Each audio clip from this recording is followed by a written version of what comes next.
Hello guys, আসসালামু আলাইকুম। আপনাদের সবাইকে স্বাগতম আমার পাটিসাপটা পিঠার ভিডিওতে। আপনারা কে কোথা থেকে আমার ভিডিওটা দেখছেন সবাই একটু ছোট্ট কমেন্ট করে জানিয়ে দিবেন। এই কনকন শীতে পাটিসাপটা পিঠা খেতে সেই লাগে। এটা হচ্ছে আসল খেজুরের গুড়, গাছ থেকে পেরে এই খেজুরের গুড় বানাইছি।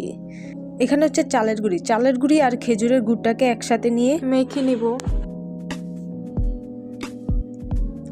আপনারা সবার ফার্স্টে পানি দিবেন না, সবার আগে খেজুরের গুড় দিবেন, তারপর পানি দিবেন। আপনারা আপনাদের পরিমাণ মতো পানি দিবেন, একসাথে সব পানি ঢেলে দিবেন না, তাহলে আপনারা বুঝবেন না যে কতটুকু পানি লাগে।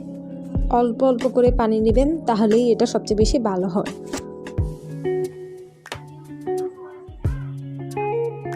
সো আজকে আমি পিঠাটা বানাচ্ছি না, আজকে আমার শাশুড়ি পিঠাটা বানাচ্ছে। তো এখানে আমরা আবার আরেকটু পানি নিয়ে নিচ্ছি। দেখুন থিকনেসটা পুরো এরকম হবে।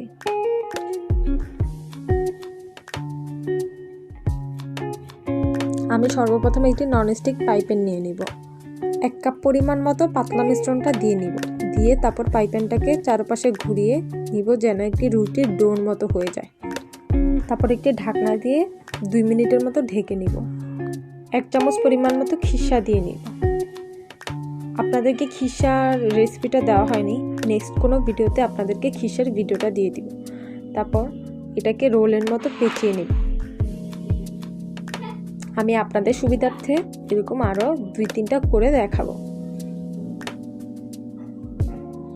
তো ভালো করে দেখুন যে কীভাবে আমি তৈরি করছি। আপনারা ফার্স্টে একটা পাইপ্যান নেবেন, পাইপ্যানে হালকা একটু তেল ব্রাশ করে নেবেন, তারপর এই পাতলা মিশ্রণটা দিবেন। আর অবশ্যই কিন্তু পাইপ্যানটা নিতে হবে ননস্টিক।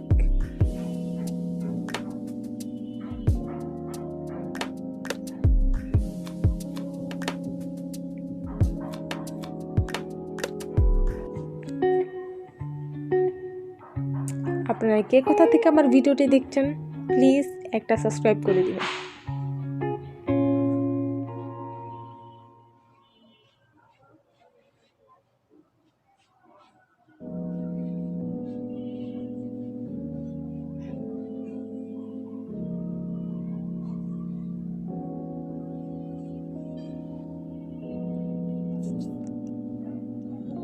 এই 3টা পিঠা বানিয়ে আমি আমার জামার কাছ থেকে রিভিউ শুনবো যে কেমন হয়েছে।